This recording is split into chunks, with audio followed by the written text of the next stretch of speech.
Hello everyone, my name is Shruti Rathod and I am from Vivekananda Institute of Professional Studies. Today we will enhance our knowledge on the topic Determination of Income in an Open Economy from chapter Open Economy from Macroeconomics. Let's begin. Keynesian income determination. Aggregate demand is equal to aggregate supply is equal to national income. In this, aggregate demand states that its function is aggregate demand is equals to consumption of goods and services plus investment, that is demand for capital goods, which can also be written as AD is equals to C plus I. AD stands for aggregate demand, C stands for consumption of goods and services, and I stands for investment. So let's begin with income now. Income. Acquiring or buying physical or financial assets for the purpose of making profit. In macroeconomics, investment is the sum of spending made by business firm per unit of time in 1 year to build stock of capital. Investment demand. Investment demand is based on number one, rate of interest that does not change in short run. Okay, and the second is marginal efficiency of capital, which is replacement of cost of goods of the capital goods and profit expectations of the entrepreneurs. Hence, investment demand is remain constant in short run. Therefore, AD, which is aggregate demand, is equals to C plus I, that is constant investment. Consumption. Based on various factors, income, wealth, interest rate, expected future income, consumer credit, age and sex. Income is primary determinant of consumption and saving. Consumption function now. So, in consumption function, C is equals to F bracket in bracket Y. So, consumption function is positive function of income. It will always stay positive because consumption can never be held negative.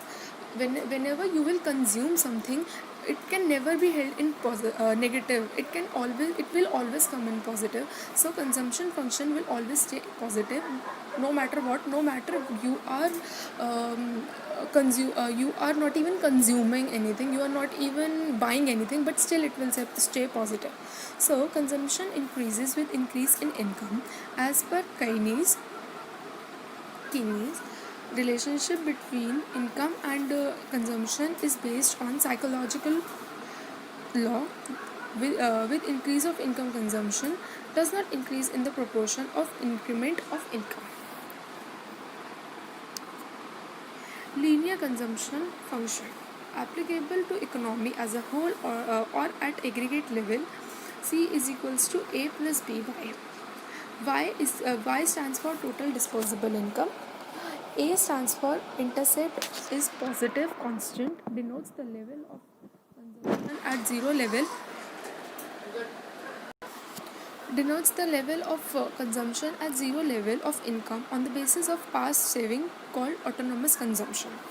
B stands for it is positive constant, mathematically represents slope of the linear consumption function. Slope represents on a graph, we represent slope, so in that it represents positive constant. Now saving function, it is counterpart of the consumption function. Aggregate supply is equal aggregate supply, which states that y is equals to C plus S, therefore S stands for Fy. Saving rises at increasing rate at upward movement of the national income. If consumption function is given as C is equals to A plus B y, saving function can be derived as y is equals to C plus S, S is equals to y minus C, or S is equals to y minus A plus by is equals to A minus A plus 1 minus B y. 1 minus B gives MPS, where B is equals to MPC. Aggregate supply. Aggregate supply of the national product is based on number 1, supply of final goods and services in a year, output of capital goods.